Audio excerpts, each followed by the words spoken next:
और संस्कृत के विद्यार्थियों का हमारी आज की इस वीडियो में हार्दिक स्वागत है। आज की इस वीडियो में हम पढ़ने जा रहे हैं कक्षा 7वीं से संस्कृत की पाठ्य पुस्तक से द्वादशः पाठः अमृतम संस्कृतम इस पाठ का अभ्यास कार्य।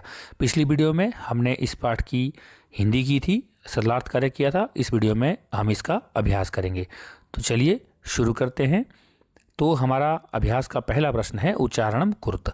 तो आप इसे मेरे साथ उच्चारण कर सकते हैं। उपलब्धासु चिकित्सा शास्त्रम भूगोल शास्त्रम विद्यमानः संगणकस्य वैशिष्ट्यम वाङ्मये अर्थशास्त्रम। हमारा दूसरा प्रश्न है प्रश्न नाम एक पदेन उत्तराणि लिखित।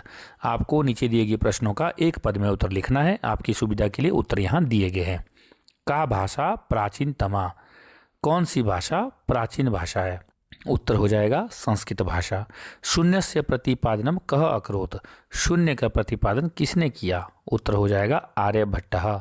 कौटिल्येन रचितम शास्त्रम किम, कौटिल्य के द्वारा रचा गया शास्त्र कौन सा है? उत्तर हो जाएगा अर्थशास्त्रम। कस्याः भाषायाः काव्य सौंदर्यम अनुपमम, किस भाषा का काव्य सौंदर्य अद्भुत है? तो उत्तर हो जाएगा संस्कृत भाषा। यह संस्कृत भाषा का। कहा अभ्युदयाय प्रेरयन्ति, कौन आगे बढ़ने के लिए प्रेरित करती हैं? तो उत्तर हो जाएगा सूक्तियाँ, सूक्तयः। इस प्रकार से आप इन प्रश्नों के उत्तर लिख लेंगे। अगला प्रश्न है प्रश्न नाम उत्तराणी एक वाक्य लिखित। अब आपने पूरे वाक्य में प्रश्नों के उत्तर लिखने हैं। क है संगणक से कृते सर्वोत्तमा भाषा का, कंप्यूटर के लिए सबसे उत्तम भाषा कौन सी है? जैसे मैंने आपको एक पद में उत्तर बताए हैं वैसे आप पूर्ण वाक्य में उत्तर भी लिख सकते हैं। उसमें जो प्रश्नवाचक शब्द होगा उसे आपने हटाना है और उसकी जगह पर कुछ एक शब्द भरने हैं और पूरा का पूरा प्रश्न वैसे ही उतार करके आपने उत्तर बनाना है। जैसे संगणकस्य कृते सर्वोत्तमा भाषा का, कंप्यूटर के लिए सबसे उत्तम भाषा कौन सी है? तो उत्तर हो जाएगा संस्कृत भाषा। फिर उसके बाद आप प्रश्न से जोड़ेंगे संगणकस्य कृते सर्वोत्तमा भाषा अस्ति।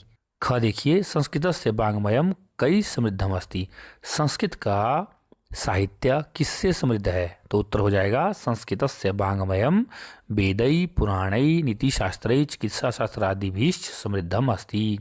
संस्कृत का साहित्य वेदों से, पुराणों, नीतिशास्त्र, चिकित्सा शास्त्र आदि ग्रंथों से समृद्ध है। ग है संस्कृतम किम शिक्षयति, संस्कृत क्या शिक्षा देती है? उत्तर हो जाएगा संस्कृतम सर्वभूतेषु आत्मवत् व्यवहारम कर्तुम शिक्षयति, संस्कृत सभी प्राणियों के साथ अपने समान व्यवहार करने की शिक्षा देती है। अस्माभिः संस्कृतम किमर्थम पठनीयम, हमें संस्कृत क्यों पढ़नी चाहिए? तो उत्तर हो जाएगा अस्माभिः संस्कृतम पठनीयम यतोहि अनेन मनुष्यस्य समाजस्य च परिष्कारा भवति, क्योंकि इससे मनुष्य और समाज का कल्याण होता है। प्रश्न नंबर 4 देखिए, इसमें आपने उदाहरण के अनुसार नीचे खाली स्थान भरने हैं। जो खाली स्थान हमने भरे हैं वो नीले रंग से आपको यहाँ दर्शाए गए हैं।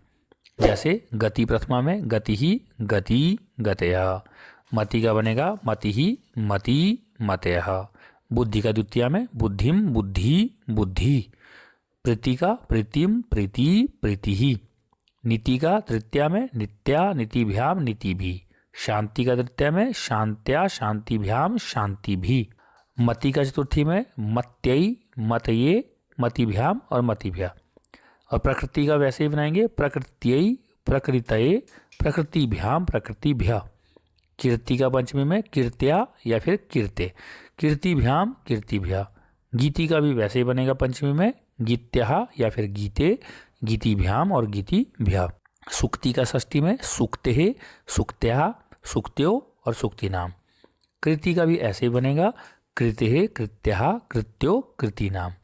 इसके बाद धृति सप्तमी में धृतौ धृत्याम तो धृत्यौ धृतिषु, भीति का वैसे ही बनेगा भीतौ भीत्याम भीत्यौ भीतिषु, मति का संबोधन में हे मते हे मति हे मतयः।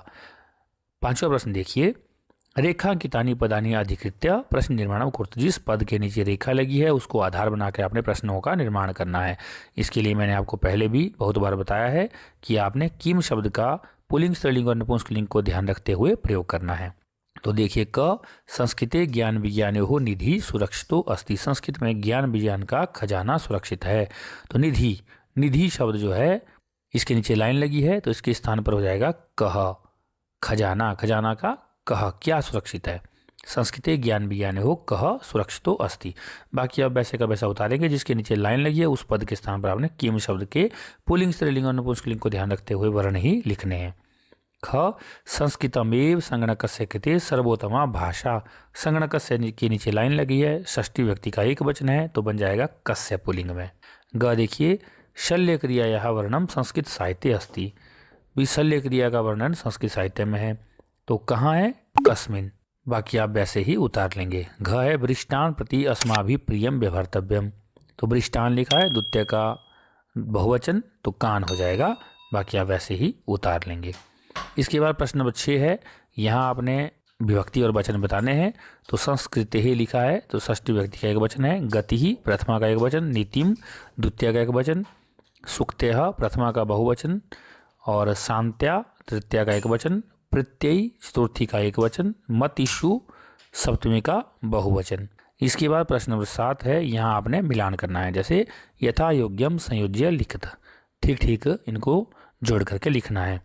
तो आपकी सुविधा के लिए नीचे ठीक ठीक जोड़ दिया गया है, ऐसे ही आप इन्हें मिला लें। कौटिल्येन हो जाएगा अर्थशास्त्रम रचितम। चिकित्सा शास्त्रे चरक सुश्रुते हो योगदानम। शून्य से आविष्कारकर्ता आर्यभट्टः। संस्कृतम ज्ञान विज्ञान पोषकम। सुक्त्यः अभ्युदयाय प्रेरयन्ति। तो इस तरह से आप इन सभी प्रश्नों को कर लेंगे।